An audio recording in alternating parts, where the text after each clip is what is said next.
Bueno, vamos a revisar cómo es la solución general de ecuaciones diferenciales de segundo orden homogéneas. Las ecuaciones de este tipo siempre se escriben de esta forma general.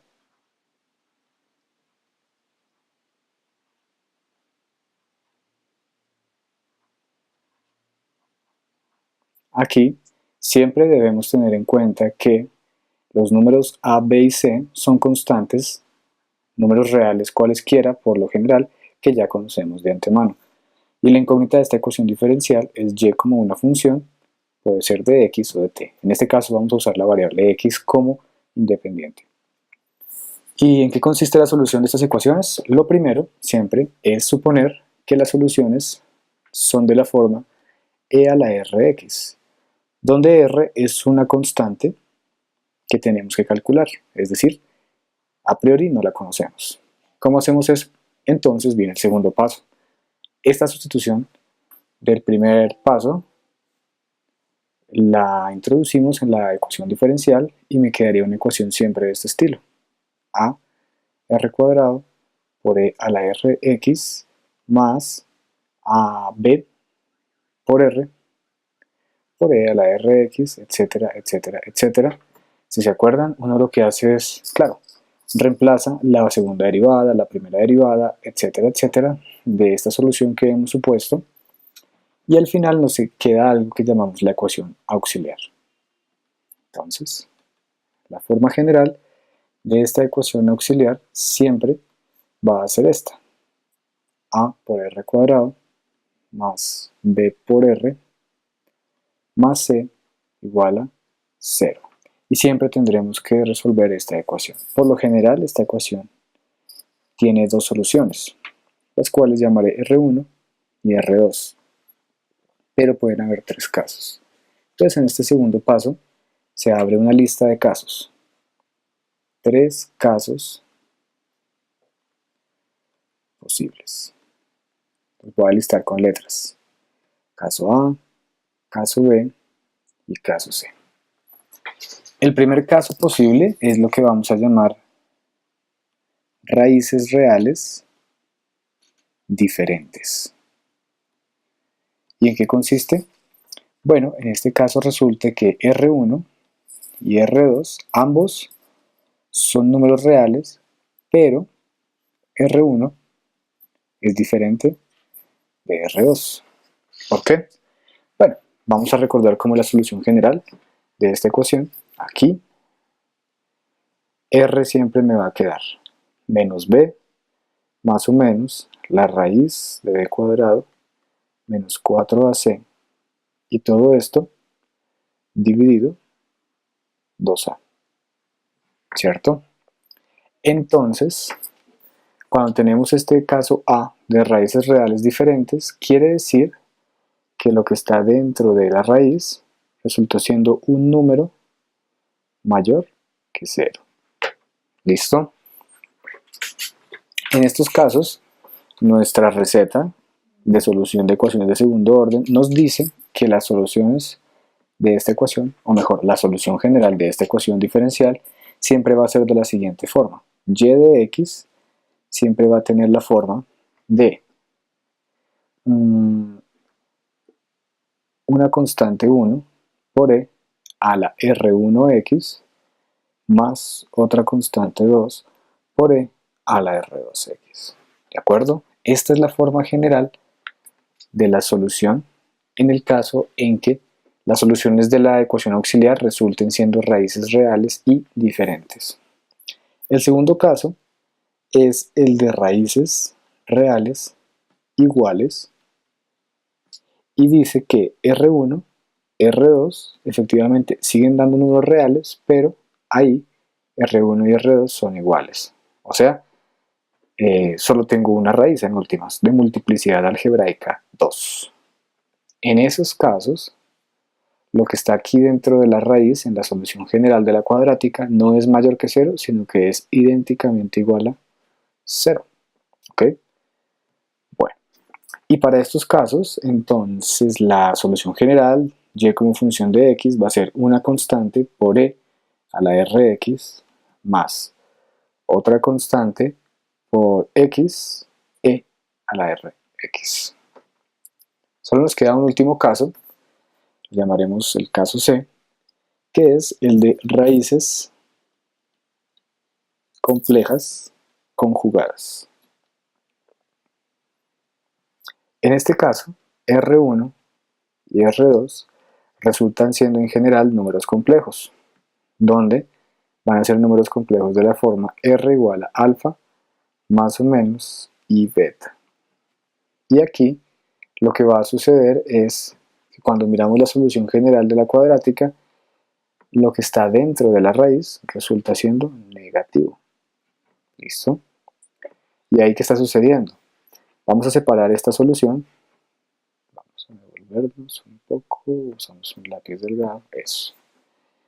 La solución nos está dando realmente menos b sobre 2a más o menos y veces la raíz de 4ac menos b cuadrado y todo sobre 2a.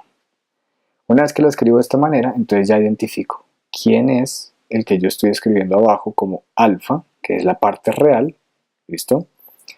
Y todo lo que está con el número i es lo que yo llamaría el beta, que es la parte imaginaria de nuestras raíces. Son estos acá respectivamente, alfa y beta. Para este caso, la solución general de la ecuación diferencial y de x va a ser de la siguiente forma. Siempre va a ser e a la alfa x, un corchete grande, donde vamos a tener una constante multiplicada por el coseno de beta x más otra constante por el seno de beta x. ¿De acuerdo? Esos son los tres casos generales. Siempre, siempre, siempre la ecuación diferencial se va a resolver de esta manera. ¿Ok? ¿Quién es alfa, quién es beta? Eso depende de cuáles son las soluciones de la ecuación auxiliar para el caso de raíces complejas conjugadas. O sea, todo sale de esta ecuación importantísima que está acá. Ella determina en qué casos vamos a tener raíces reales diferentes, raíces reales iguales o raíces complejas conjugadas. En el lenguaje de las ingenierías y las ciencias, normalmente estas ecuaciones describen osciladores amortiguados. ¿Listo? Y un oscilador sin amortiguamiento cuando el número b, que está aquí en la ecuación diferencial, es igual a 0. Cuando ese número no está, tenemos la ecuación de un oscilador como un péndulo o un sistema masa-resorte. Pero cuando ese numerito b no es 0, sino que tenemos los tres términos completos, acá como estamos escribiendo, entonces en general eso describe un oscilador amortiguado. ¿Ok? Bueno, y entonces en ese contexto, nosotros a estos casos los vamos a llamar casos de amortiguamiento débil, amortiguamiento crítico y subamortiguamiento. Digo, y sobreamortiguamiento o amortiguamiento fuerte. ¿Cuál es cuál? Cuando tengamos raíces reales diferentes, que es el caso A, esto normalmente se le llama caso de sobreamortiguamiento.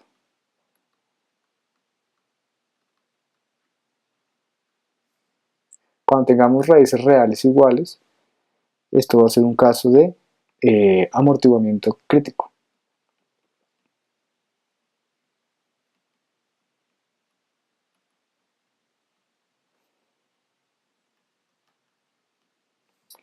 Y cuando tengamos raíces complejas conjugadas, vamos a tener un caso de subamortiguamiento. Siempre, siempre, siempre van a ser las soluciones de ecuaciones de este tipo uno de los tres casos que están ahí enunciados. Entonces esto es una receta absolutamente general, ¿de acuerdo? ¿Cómo se debería ver cada solución? Para ilustrar cuál es el significado físico de esto. Bueno, resulta que cuando hablamos de un sistema que está sobreamortiguado, normalmente quiere decir que el amortiguamiento es demasiado fuerte. Podemos pensar en sistemas donde la fricción es muy alta y entonces el sistema no alcanza a oscilar. Por eso las soluciones son exponenciales. Y esas exponenciales normalmente van a mostrar una función que va a decaer. Es decir, un sistema que inicialmente estaba en movimiento, él va a dejar de moverse muy rápido, algo así. ¿Listo? Eso es lo que llamaríamos sobreamortiguamiento o amortiguamiento fuerte. El otro caso extremo es el de subamortiguamiento. Aquí pensamos es lo opuesto, el amortiguamiento es tan débil o la fuerza de fricción que afecta al sistema oscilante es tan débil que él alcanza a oscilar varias veces y eso hace que la solución tenga funciones seno y coseno, pero multiplicadas por un exponencial que normalmente va a hacer que la solución decaiga. Entonces, si él está oscilando, alcanza a hacer varias oscilaciones, pero luego va a decaer. Entonces, esas oscilaciones son oscilaciones normales seno y coseno, pero están envueltas por un exponencial de la forma e a la alfa x. ¿Listo? Normalmente este número alfa entonces tiene que ser un número menor que 0. Y eso tiene sentido acá. De cuando vemos las raíces de la ecuación, menos b sobre 2a, este menos daría significado a esta hipótesis de acá, siempre y cuando el número b y el número a sean positivos. Y el amortiguamiento crítico es un caso límite en el cual un sistema pasa de estar en amortiguamiento débil a amortiguamiento fuerte. ¿Listo? O viceversa.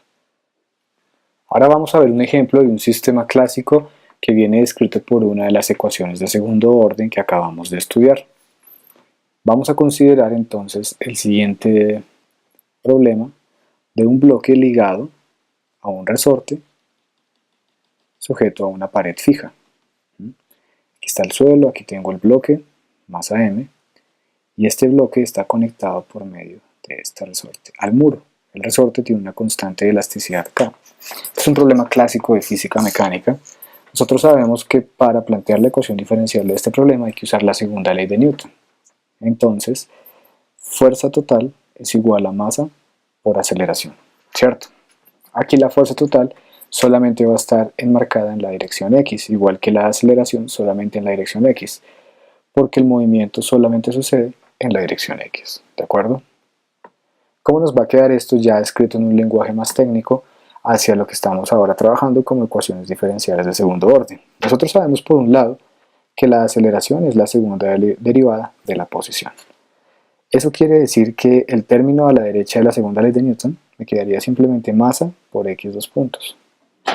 Y acá, por otro lado, tengo que colocar las fuerzas que están afectando al resorte.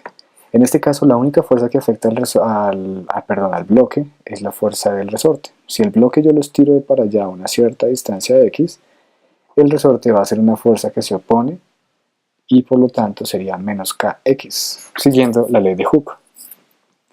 ¿Cómo me va a quedar esta ecuación entonces? Aquí la fuerza va a ser menos k por x.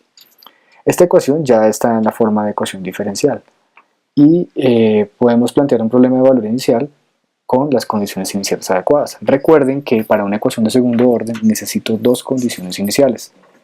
Una para la posición, entonces yo digo, la posición inicial es cuando el tiempo es 0, ¿cuánto vale la posición? Bueno, digamos en general una posición inicial, x0. Y cuando el tiempo es 0, ¿cuánto vale la velocidad inicial? Entonces vamos a decir que una velocidad p sub 0. Esta es la forma general de ese par de condiciones diferenciales, de condiciones iniciales, perdón, que podemos considerar para este problema. Entonces mucho ojo porque esto de acá lo vamos a considerar ahorita al final para completar nuestra solución. Lo primero que tenemos que hacer ahora es esta ecuación, escribirla en la forma de la ecuación que planteamos inicialmente acá. ¿Cómo hacemos eso? Pues si esto dice que todo debe estar igualado a 0, aquí también vamos a hacer eso.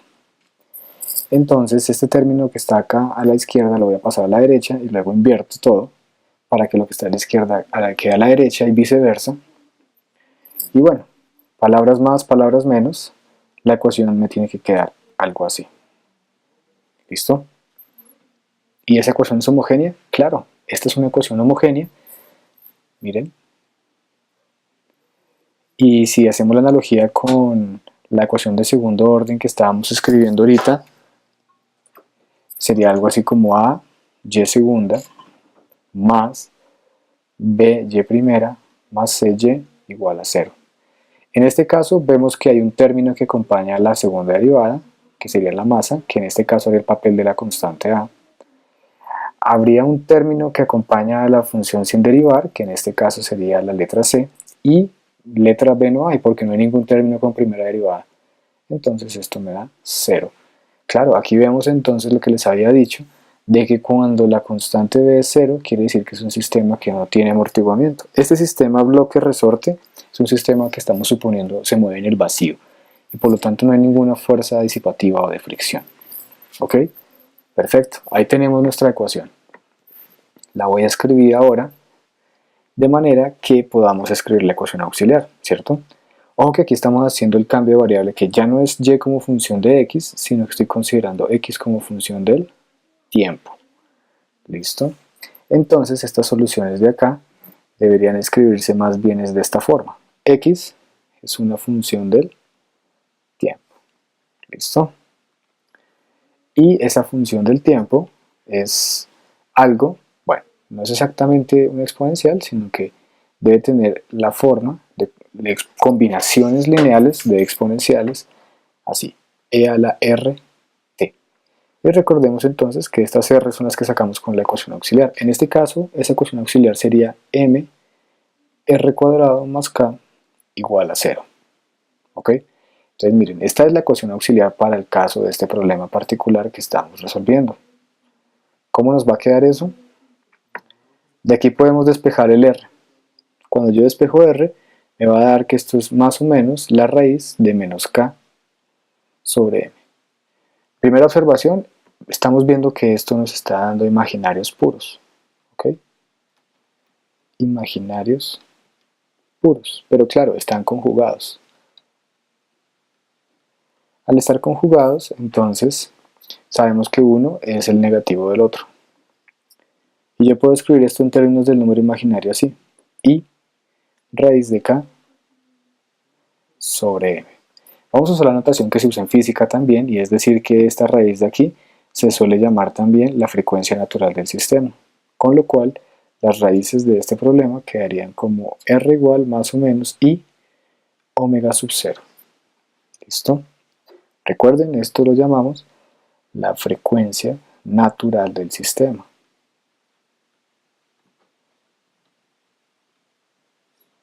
Y bueno, ahora, ¿eso en cuál de los tres casos de la receta que vimos anteriormente cae? El único caso que habla de números complejos, porque un imaginario es un complejo, es el caso 3.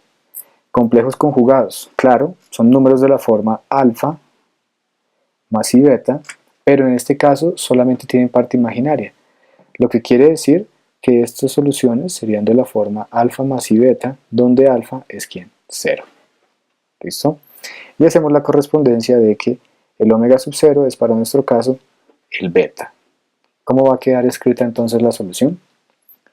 Solución general va a ser x como función del tiempo es, si alfa es 0, miren, en el caso 3, exponencial de alfa sería exponencial de 0, o sea 1. Entonces la exponencial no está y, bueno, para que no pierdan de vista la solución que deberíamos estar trabajando, la voy a resaltar un poquito, miren, es esta de ahí.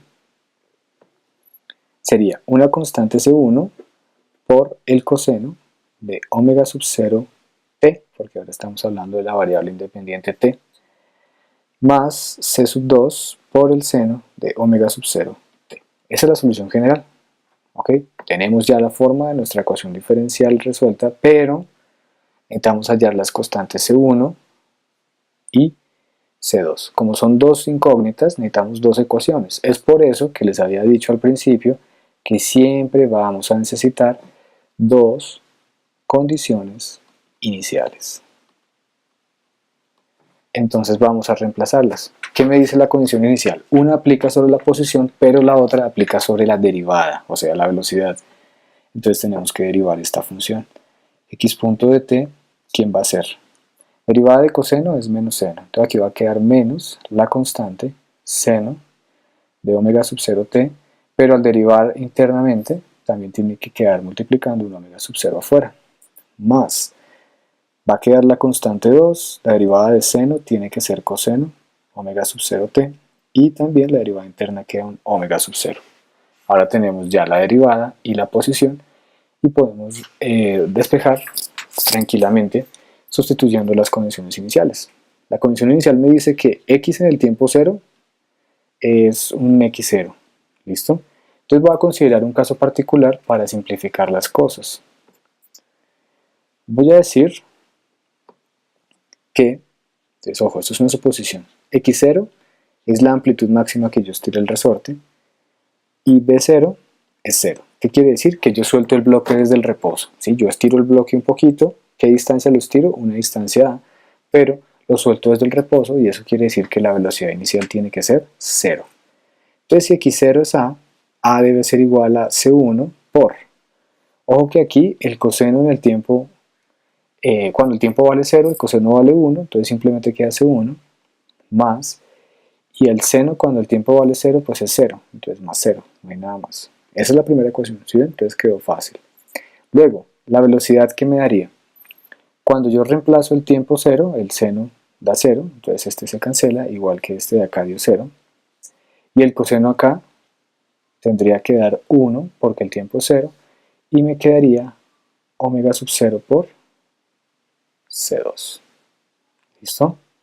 Y creo que con eso ya tendríamos el sistema de ecuaciones adecuado. ¿Cómo va a quedar la cosa aquí? De aquí al despejar C1, pues es inmediato que C1 es la amplitud máxima. Y de acá hay que despejar C2, pero pues tengo omega sub 0 por C2 igual a 0. Entonces la única opción es que C2 tiene que ser 0. ¿Listo? Y ya tengo las constantes y por lo tanto ya tengo la solución. ¿Cómo me va a quedar? Entonces vamos a decir que finalmente la solución de este problema es que la posición en función del tiempo x de t es la amplitud por el coseno de omega sub 0 t. Y eso es justamente la solución de un oscilador armónico simple como uno lo ve en un curso de física mecánica. ¿Ok?